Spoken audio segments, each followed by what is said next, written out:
once he does round out that staff, there's going to be an interesting list of to-dos for Dubas in his first summer in charge of the Penguins. So they're in a fascinating spot because you can't pull the pin. I know we have someone in the chat asking if they're going to go full rebuild. There's no way they go full rebuild with Crosby and Malkin each under contract for at least 2 more years and Chris Letang under contract for 5 more years. You need to try to keep that competitive window open, I think, if you're Kyle Dubas. This summer, $20.2 million in projected cap space, and it could be even around $22 million if the cap goes up a little bit more than just $1 million.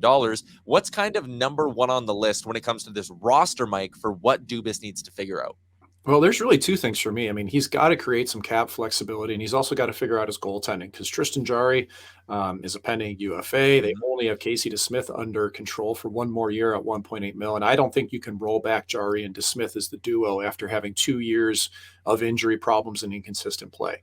So whether they bring Jarry back or do something different, that's got to be decided. But that's going to eat up $4 to $6 million to get a number one goalie. Yeah. And that cap space is going to go really fast, Tyler. Right? You got Granlund eating up $5 million for the next 2 years. He's hurt all the time. He might score 15 goals if you're lucky. That deal doesn't make any sense. Even Jeff Carter at over $3 million. It's a 38-year-old center. His play really declined last year. And on top of that, I just don't think their decor is good enough. So there's a multitude of things that has to happen for Pittsburgh to, one, create the cap flexibility, and two, get people signed.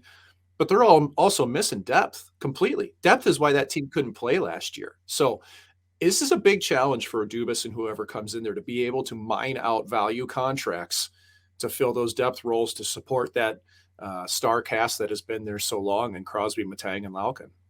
So many and Crosby. Yeah. I can't even say them. So many reasons why this is going to be a difficult gig for Kyle Dubas. And I mean, on one hand, they don't really have a lot of high-end prospects in that system. Like, you kind of go and look, it's like, okay, up front, Samuel Poulin, is that your best prospect in the cabinet up front? Like, it's not great. And draft pick wise, sure, they have their first round pick for each of the next 3 seasons, but no second rounder this year, just 1 third rounder this year, no 4th rounder this year. Not a lot of bullets in the chamber if you wanted to try make a futures for current roster improvement kind of stuff. And also, I'd argue, Mike, like, as much as he needs to keep the competitive window open, you probably just can't go trading every first round pick you have for the next 3 years. You need to keep some sort of an eye on the future. Yeah, I agree with you. And the hard part is Wilkes-Barre wasn't very good this year. And that's weird, man. Coming from a guy who spent most of his career in the American League, Wilkes-Barre was always good.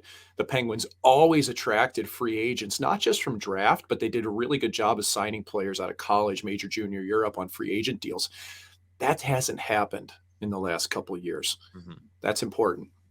We saw Kyle Dubas in his final year as Leafs GM take some very, very big swings, especially on some rentals. We'll see what his strategy is in year 1. Michael Granlund, you mentioned him. Frank Saravalli has a list of buyout candidates up at dailyfaceoff.com. Granlund is one of them. $5 million for the next 2 years. They could drop his cap hit to $833K for this coming season and then have 3 years of dead space at $1.8 million.